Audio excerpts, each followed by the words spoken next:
코로나19의 2차 확산을 우려하는 목소리가 나오고 있는 가운데 지난 6일 외국 정부의 강요급 인사로는 처음으로 코로나의 벽을 뚫고 한국을 방문한 이가 있었는데 바로 우즈베키스탄의 부총리입니다.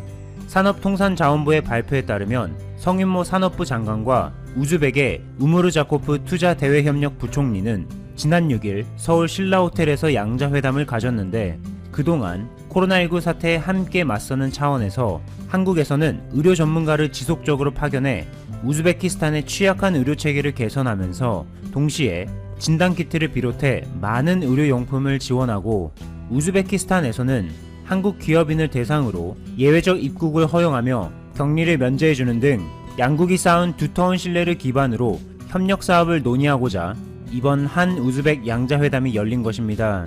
참고로 우즈베키스탄은 한국과 1992년에 수교했고 중앙아시아에서 최고의 친선 국가이자 한국 발아기인 나라로 유명해 코로나 이전부터 양국 간 자유무역 협정 FTA를 추진하고 정상회의를 통해 여러 분야의 프로젝트를 협의하는 등 이미 신뢰 협력 관계가 구축돼 있었습니다. 특히 이번 회담에서는 한국 SK건설이 우즈벡의 국영석유가스공사와 총 6억 달러 규모인 부하라 정유공장의 친환경 현대화 사업을 위한 설계 서비스 계약을 수주하는 성과를 거뒀습니다. 지난해 우즈베키스탄 정부가 2023년까지 일부 석유 제품의 수입을 엄격하게 금지하면서 친환경 정책의 일환으로 추진된 이번 사업은 SK건설에서 부하라 정유공장 시설을 대폭 개선해 기존의 중유를 부가가치가 더 높은 석유 제품으로 전환하는 것이 목표입니다.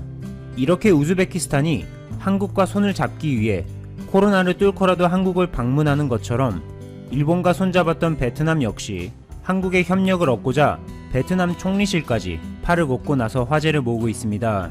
베트남 주재 한국 대사관의 발표에 의하면 이달 17일 베트남의 하노이 국제 컨벤션 센터에서 현지에 진출한 한국 기업을 대상으로 총리실의 행정 절차 개선을 위한 자문위원회와 간담회가 예정돼 있는데 이번 행사에 베트남 각 부처의 고위급 인사 50여 명이 참석합니다.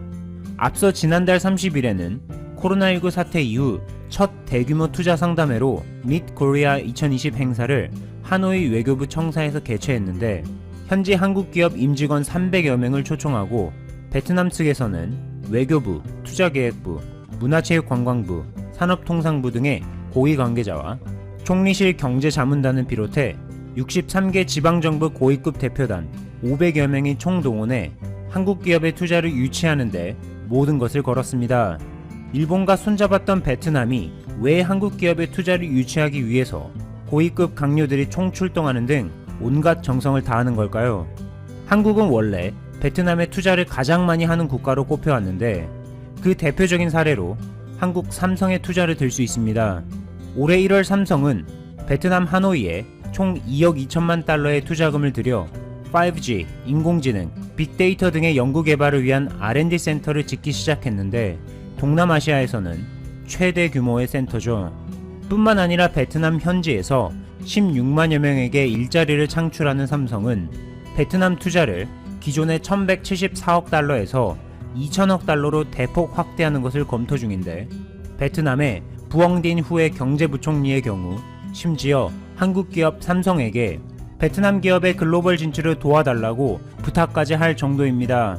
하지만 최근 베트남에 대한 한국 기업들의 투자가 급감하더니 올해는 투자액으로 5위로 밀려났고 이로 인해 올해 상반기 베트남에 대한 외국인 직접 투자 총액이 전년 대비 무려 15%나 감소하는 등 한국에 경제적으로 크게 의존하는 베트남 입장에서는 발등에 불이 떨어져 다시 한국 기업에 적극적인 투자를 유치하려고 애를 쓰는 것입니다. 한편 한국 내에서는 전 세계 전기차 및 배터리 시장의 경쟁사들이 긴장하지 않을 수 없게 만드는 일이 벌어져 큰 화제가 되고 있습니다. 이것은 일명 한국 4대 그룹 총수들의 전기차 배터리 동맹 회동으로 정의선 현대자동차 그룹 수석 부회장이 지난 5월 13일에 이재용 삼성전자 부회장과 지난달 23일에는 구광모 LG그룹 회장과 그리고 지난 7일에는 최태원 SK그룹 회장과 만난 것입니다. 정의선 수석 부회장은 삼성, LG, SK와 접촉하면서 전기차 산업과 관련해 배터리 분야에서 본격적으로 협력 방안을 도모하기 시작했는데 삼성 SDI, LG화학, SK이노베이션은 국내 3대 배터리 업체로 한국의 빅4 전기차 배터리 동맹을 바탕으로 현대차는 2025년까지 세계 전기차 시장에서 점유율을 10% 수준까지 끌어올릴 계획입니다.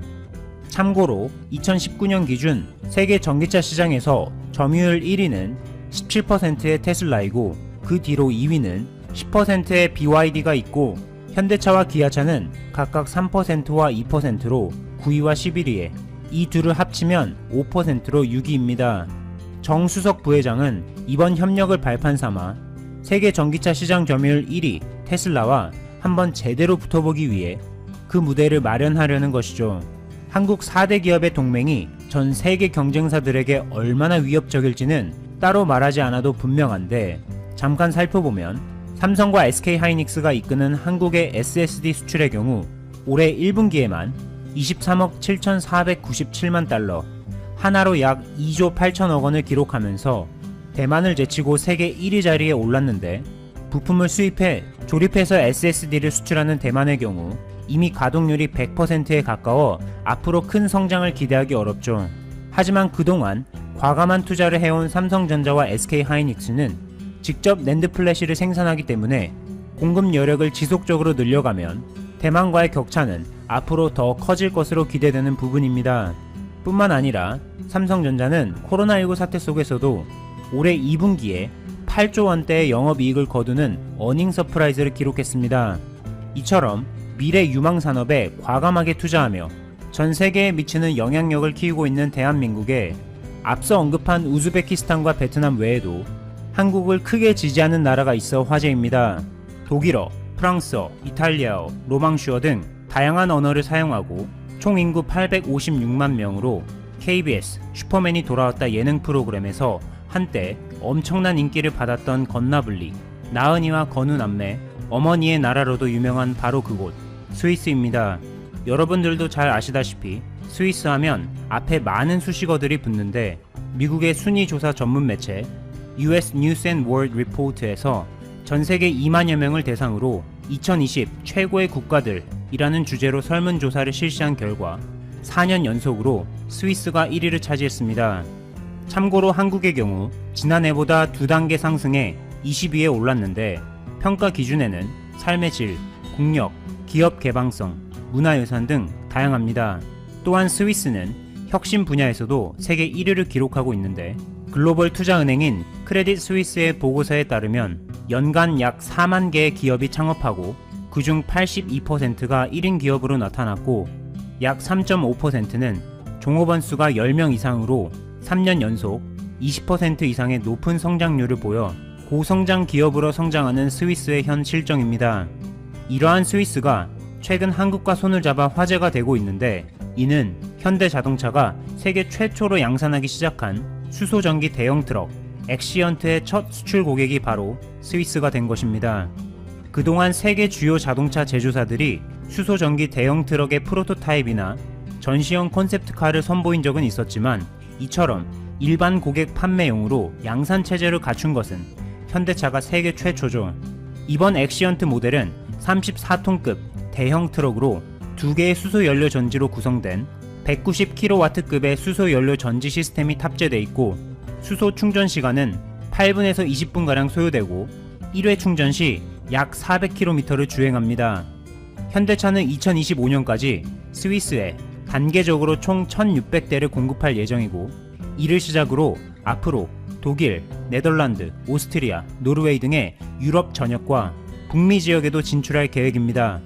한편 스위스는 현대차로부터 수소전기 트럭을 수입하면서 올해 말까지 주요 지역에 총 7개의 수소 충전소를 설치하는 등 본격적으로 수소 충전 인프라 구축에 속도를 내기 시작했는데 여기에는 스위스가 친환경 미래 산업인 수소 산업을 육성하려는 의지가 담겨 있습니다.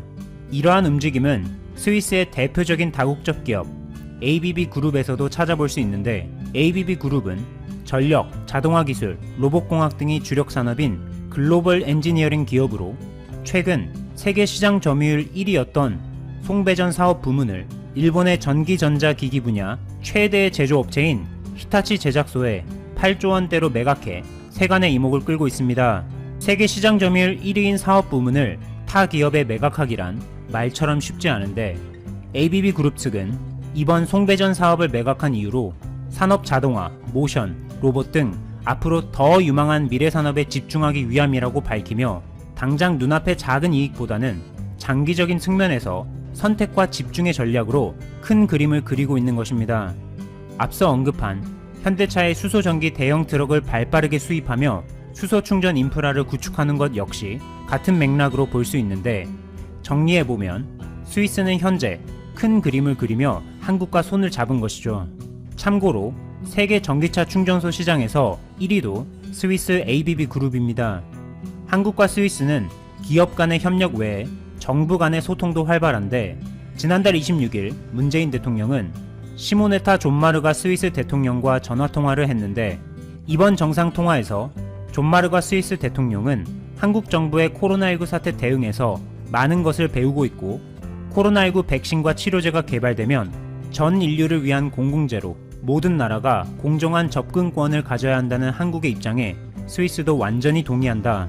또한 최근 한반도에서 남북 사이의 긴장감이 고조되고 있는데, 스위스는 한국의 남북대화 의지를 높이 평가하고 지지한다 라고 언급하며 한국과의 지속적인 소통과 협력을 요청했습니다.